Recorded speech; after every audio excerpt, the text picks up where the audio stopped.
முன்னாள் கடற்படை தளபதி வசந்த கருணாகொட சற்று முன்னர் கைது. மகிந்த ராஜபக்சவிற்கு வழங்கிய 100 கோடி ரூபாய் லஞ்சம். சிங்கப்பூரில் இருந்து சத்திய கடதாசி. கருப்பு பட்டியலில் சேர்க்கப்படும் அபாயத்தில் இலங்கை, மத்திய வங்கி ஆளுநர் எச்சரிக்கை. பாதாள உலகிடமிருந்து பெற்ற 500 கோடி விசாரணைக்கு அழைத்து வரப்பட்ட விஜயதாசவின் மகன். வவுனியா முதல்வர் பதவி நீக்கத்திற்கு மட்டக்களப்பு மாநகர சபையில் கண்டனம். வண்ணாங்கேணி வடக்கில் 50க்கும் மேற்பட்ட குடும்பங்கள் காணியின்றி தவிப்பு, அதிகாரிகளுக்கு அவசர கடிதம். ராஜபக்சக்களால் சாலேவுக்கு ஏற்பட்டுள்ள ஆபத்து, ஆளும் தரப்பில் வெளியான அதிர்ச்சி தகவல். அம்பாறையில் இடம்பெற்ற 6 மனித படுகொலைகள், இனிய பாரதிக்கு நீதிமன்றம் பிறப்பித்த உத்தரவு.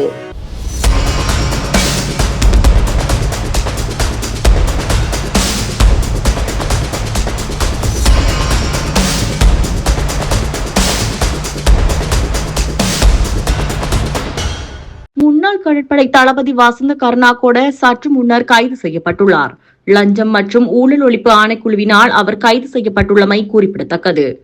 முன்னாள் ஜனாதிபதி மகிந்த ராஜபக்சவின் 2வது மகனான யோஷித்த ராஜபக்சவை இலங்கை கடற்படையில் நிர்வாக அதிகாரியாக இணைத்துக் கொண்டது மற்றும் அரசு நிதியை தவறாக பயன்படுத்தி யோஷித்த ராஜபக்சவை பிரித்தானியாவிற்கு பயிற்சிக்காக அனுப்பிய குற்றச்சாட்டுகள் தொடர்பான விசாரணைகளின் அடிப்படையில் வசந்த கருணாகொட கைது செய்யப்பட்டுள்ளார். இந்த விடயம் தொடர்பில் ஜூன் மாதம் 16ஆம் திகதி மற்றும் 22ஆம் திகதிகளில் வசந்த கருணாகொடவிற்கு லஞ்ச ஊழல் ஒழிப்பு ஆணைக்குழுவினால் அழைப்பாணை விடுக்கப்பட்டிருந்தது. எனினும் அந்த திகதிகளில் ஆணைக்குழுவில் முன்னிலையாகவில்லை. இந்த நிலையில் இன்றைய தினம் அவர் கைது செய்யப்பட்டுள்ளமை குறிப்பிடத்தக்கது. முன்னாள் ஜனாதிபதி மகிந்த ராஜபக்சவிற்கு சிங்கப்பூரில் வதியும் தமிழரான சிதம்பரம் என்பவர் $5 பில்லியன் சுமார் இலங்கை ரூபாவில் 100 கோடி ரூபாய் லஞ்சமாக கொடுத்துள்ளதாக தெரியவந்துள்ளது.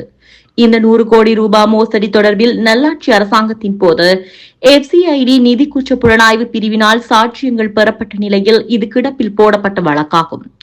குறித்த மோசடி தொடர்பில் லஞ்ச ஊழலுக்கு எதிரான பிரஜைகள் முன்னணியின் தலைவர் ஜாமுனி காமந்து துசார லஞ்ச ஊழல் ஆணைக்குழுவில் முறைப்பாடு ஒன்றை செய்துள்ளார்.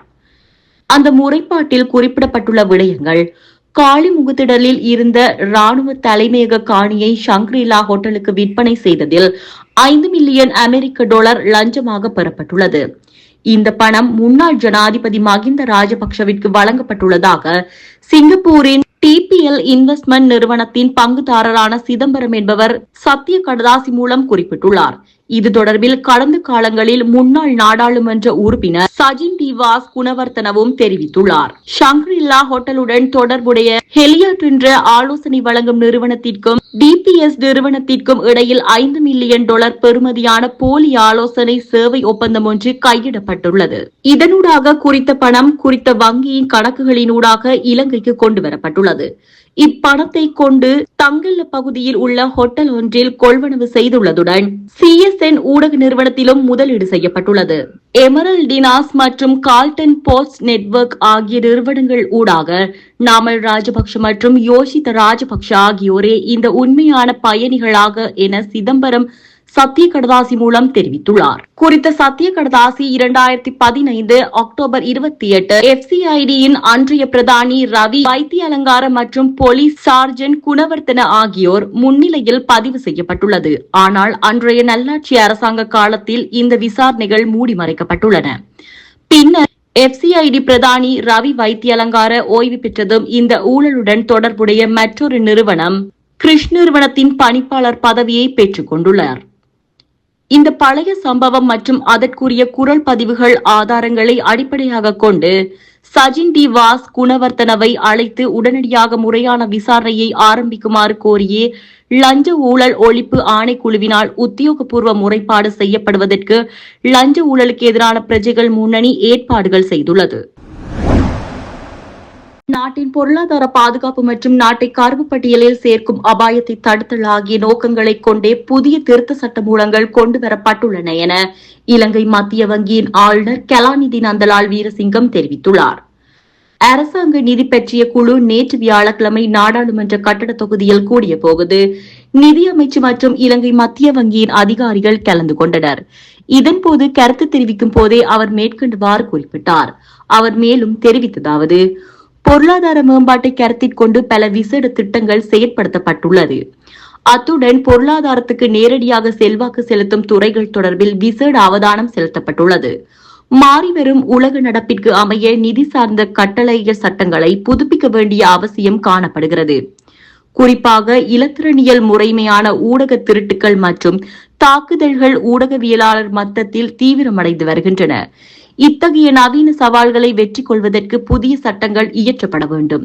நாட்டின் பொருளாதார பாதுகாப்பு மற்றும் நாட்டை கருப்பு பட்டியலில் சேர்க்கும் அபாயத்தை தடுத்தல் ஆகிய நோக்கங்களை கொண்டே பணம் துய்தாக்கல் சட்டம் மூலம், நிதிசார் கொடுக்கல் வாங்கல்களை அறிக்கையிடல் சட்டம் மூலம், பயங்கரவாத நிதியளிப்பை ஒடுக்குதல் மீதான சமவாய சட்டம் மூலம் என்பன கொண்டுவரப்பட்டுள்ளதான தவறான நிதி பரிமாற்றங்களினால் நாடு கருப்பு பட்டியலில் உள்வாங்கப்பட்டால் அது பொருளாதாரத்திற்கு பாரிய தாக்கங்களை ஏற்படுத்தும்.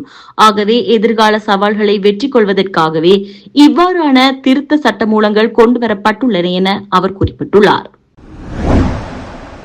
சட்டத்தரணி ரகித ராஜபக்ஷ ஐக்கிய மக்கள் சக்தியின் ஹொரண தொகுதியின் முன்னாள் அமைப்பாளர் சரித் அபேசிங்க மற்றும் இலங்கை விமான நிலைய மற்றும் வான்வெளி சேவைகள் நிறுவனத்தின் முன்னாள் நிறைவேற்று பணிப்பாளர் அருணஸ்ரீ வருஷ ஹென்னதிகே ஆகிய மூவரும் நீதிமன்றத்தில் முன்னிலைப்படுத்தப்பட்டுள்ளனர். கொழும்பு தலைமை நீதிவான் நீதிமன்றத்தில் இன்று மூவரும் முன்னிலைப்படுத்தப்பட்டுள்ளனர். சட்டவிரோத பயண பரிமாற்றம் மற்றும் லஞ்ச குற்றச்சாட்டுகள் தொடர்பாக லஞ்ச ஊழல் ஒழிப்பு ஆணைக்குழுவினால் அண்மையில் கைது செய்யப்பட்ட இவர்களுக்கு விதிக்கப்பட்டிருந்த விளக்கமறியல் காலம் இன்றுடன் நிறைவடைந்தது. இந்த நிலையிலேயே இவர்கள் நீதிமன்றத்தில் இன்று முன்னிலைப்படுத்தப்பட்டனர். இதுகுறித்து மேலும் தெரிய வருகையில், திட்டமிட்ட குற்றச்செயல்களில் ஈடுபடும் குற்றவாளிகளான ஹெரக்கட்டா என அழைக்கப்படும் நிதுன் சிந்தகவை பயங்கரவாத தடை சட்டத்தின் கீழ் பிறப்பிக்கப்பட்ட தடுப்பு காவல் உத்தரவிலிருந்து நீக்கி வேறொரு சிறைச்சாலைக்கு மாற்றுவதற்கு குற்றப்புலனாய்வு திணைக்கள அதிகாரிகளுக்கு லஞ்சம் வழங்கி அவரை சாதாரண கைதியாக தடுத்து வைப்பதற்கு 1200 லட்சம் ரூபாவை லஞ்சப்பணமாக பெற்றுக் கொண்டதாக தெரிவிக்கப்படும் சம்பவம் தொடர்பில் சந்தேக நபர்கள் கைது செய்யப்பட்டுள்ளனர். இவர்கள் ஒரே விமானத்தில் துபாய்க்கு சென்று ஹெரக்கட்டாவின் மனைவி மதுஷிகா மதுவந்தி மற்றும் மிடிஹம ருவன் என்ற ஒழுங்கமைக்கப்பட்ட குற்றவாளியை சந்தித்ததாகவும் ஆணைக்குழு மேலும் தெரிவித்திருந்தது. இதையடுத்து ஹெரக்கட்டாவின் மனைவியிடமிருந்து லஞ்சத்தை பெற்றதாக விசாரணையில் தெரியவந்துள்ளது.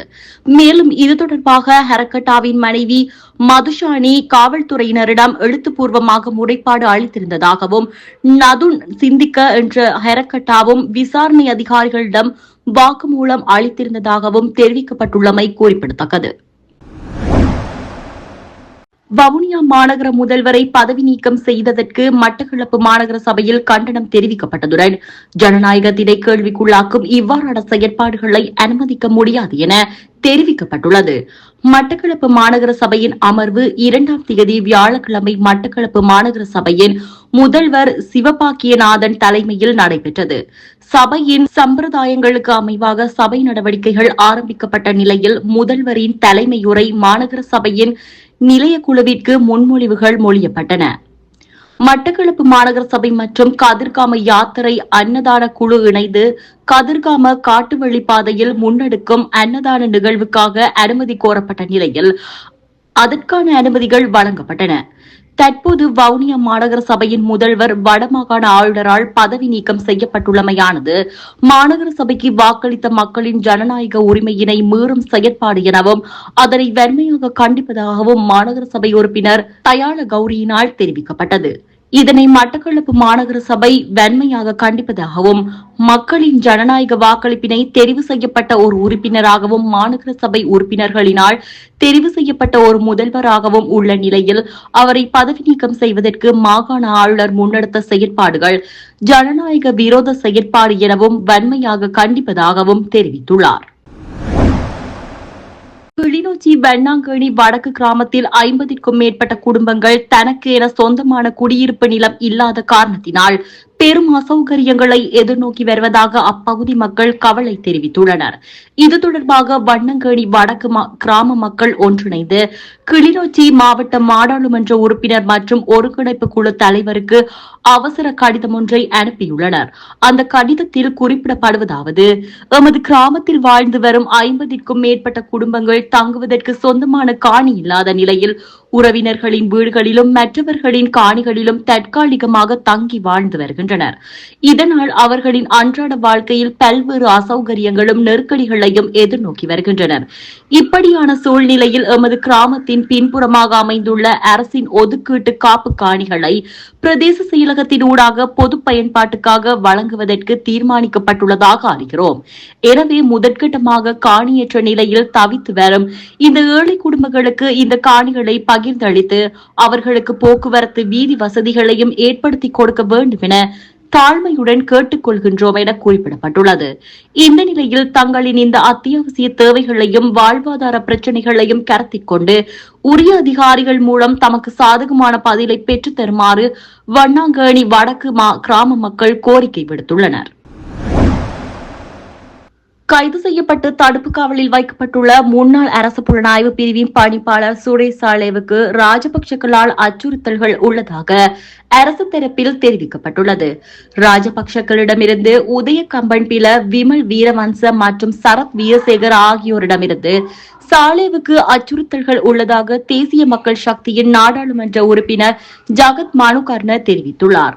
அவர்களின் மோசமான பக்கத்தை அம்பலப்படுத்தி விடுவார் என்ற அச்சத்தில் அவர்கள் உள்ளதாக நாடாளுமன்ற உறுப்பினர் சுட்டிக்காட்டியுள்ளார். இந்த நிலையில் தடுப்பு காவலில் உள்ள அனைத்து வசதிகளுடனும் ராஜ வாழ்க்கையில் சுரேஷ் சாலை உள்ளதாக ஜகத் மனுகர்ண தெரிவித்துள்ளார். அவருக்கு கிடைத்த வசதிகளை கேட்கும் போது தனக்கு சிறை செல்ல தோன்றுவதாக நேற்று ஊடகங்களுக்கு கருத்து தெரிவிக்கும் போது குறிப்பிட்டுள்ளார். இலங்கையில் ஊழல் மற்றும் மோசடிகளில் ஈடுபட்ட அனைவரும் தற்போது அச்சத்தில் உள்ளனர். இது நீதிக்கான காலம் என்பதால் இதுவே மக்களின் எதிர்பார்ப்பாகும். கடந்த ஆட்சியாளர்களிடமிருந்து அச்சுறுத்தல்கள் உள்ள நிலையில் பொதுமக்கள் பாதுகாப்பு அமைச்சர் ஆனந்த விஜயபால சுரேஷ் சாலேவுக்கு சலுகைகளை வழங்கியுள்ளார். மேலும் சாலேவுக்கு மூக்கு வழியாக உணவு உட்கொள்வதை நிறுத்திவிட்டு வாய் வழியாக உணவருந்தும் தீர்மானித்துள்ளமை மிகவும் நல்லது. அத்துடன் அந்த கடவுச்சொற்களை வழங்கிவிட்டால் நன்றாக இருக்கும் என நாடாளுமன்ற உறுப்பினர் ஜகத் மனுகர்ண தெரிவித்துள்ளார். பயங்கரவாத தடுப்புச் சட்டத்தின் கீழ் வைக்கப்பட்டிருந்த டிஎம்விபி கட்சியின் அம்பாறை மாவட்ட பொறுப்பாளரும் முன்னாள் கிழக்கு மாகாண சபை உறுப்பினருமான இனிய பாரதி என்று அழைக்கப்படும் கே புஷ்பகுமாரை எதிர்வரும் 8ஆம் தேதி வரை மட்டக்களப்பு சிறைச்சாலையில் விளக்கமறியலில் வைக்குமாறு அக்கரைப்பற்று நீதிமன்ற நீதிமான் இன்று உத்தரவிட்டுள்ளார். கடந்த 2007ஆம் ஆண்டு ஜூன் 28ஆம் தேதி திருக்கோயில் பிரதேச சபையின் முன்னாள் தவிசாளர் உதயகுமார் விநாயகபுரத்தில் உள்ள அவரது வீட்டிலிருந்து திருக்கோவிலில் உள்ள பிரதேச சபை நோக்கி பிரயாணித்த போது விநாயகபுரம் கோரக்களப்பு வீதியில் வைத்து இனம் தெரியாத துப்பாக்கிதாரர்களால் சுட்டு படுகொலை செய்யப்பட்டிருந்தார். இந்த சம்பவம் தொடர்பாக அவரது மனைவியார் படுகொலை செய்யப்பட்ட தனது கணவருக்கு நீதி கோரி போலீஸ் நிலையத்தில் முறைப்பாடு செய்திருந்தார். இது தொடர்பான விசாரணைகளை கடந்த கால அரசாங்கம் முன்னெடுத்து வந்தது. இதனையடுத்து இந்த படுகொலை தொடர்பில் போலீஸ் நிலையத்தில் செய்யப்பட்ட முறைப்பாடு தொடர்பாக அவரது மனைவி கடந்த 2025ஆம் ஆண்டு சிஐடியினரிடம் முறைப்பாடு செய்திருந்தார். இதனையடுத்து அவர்கள் விசாரணை மேற்கொண்டு வந்த நிலையில் சந்தேகத்தின் அடிப்படையில் இனிய பாரதி கடந்த 2025 ஜூலை 6ஆம் தேதி திருக்கோவிலில் வைத்து அவரது சகாவான சகிதரன் தவசீலன் மற்றும் சந்திவெளியில் வைத்து கொழும்பில் இருந்து வந்த குற்றப்புலனாய்வு பிரிவினரால் கைது செய்யப்பட்டிருந்தனர். கைது செய்யப்பட்ட இவர்கள் சிஐடியினரின் பயங்கரவாத தடை சட்டத்தின் கீழ் விசாரணைகளை மேற்கொண்ட நிலையில் 2005 தொடக்கம் 2009 வரையிலான காலப்பகுதிகளில் பிரதேச சபை தவிசாளர் உதயகுமார் துப்பாக்கியால் சுட்டு கொலை செய்யப்பட்ட சம்பவம் உட்பட 6 மனித படுகொலையுடன் தொடர்புள்ளமை தெரியவந்துள்ளது. இதையடுத்து இவரை 1 வருட காலமாக பயங்கரவாத தடை சட்டத்தின் கீழ் வைத்திருந்த சிஐடியினர் இவருக்கு எதிராக அக்கரைப்பற்று நீதிமன்றத்தில் இன்று முன் நகர்வு பத்திரமாக ஊடாக வழக்கு தாக்கல் செய்து நீதிமன்றத்தில் முன்னிலைப்படுத்தியுள்ளனர். இந்த வழக்கை நீதிவான் விசாரணைக்கு எடுத்துக் கொண்ட போது இவரை பயங்கரவாத தடை சட்டத்தில் இருந்து விடுவித்துள்ளதாக சிஐடியினர் நீதிமன்றத்திற்கு அறிவித்ததை அடுத்து நீதிவான் இவரை எதிர்வரும் 8ஆம் தேதி வரை மட்டக்களப்பு சிறைச்சாலையில் விளக்கமறியலில் வைக்குமாறு உத்தரவிட்டுள்ளார். இதேவேளை கடந்த 2005 தொடக்கம் 2009 வரையான காலப்பகுதியில் திருக்கோவில் மற்றும் விநாயகபுரம் பகுதியில் பலர் கடத்தப்பட்டு காணாமல் போன சம்பவம் தொடர்பாக காணாமல் போன உறவுகள் இனிய பாரதி மீது குற்றம் சாடி வருவதுடன் அவருக்கு எதிராக நீதிமன்றத்தில் வழக்கு தாக்கல் செய்துள்ளமை குறிப்பிடத்தக்கது.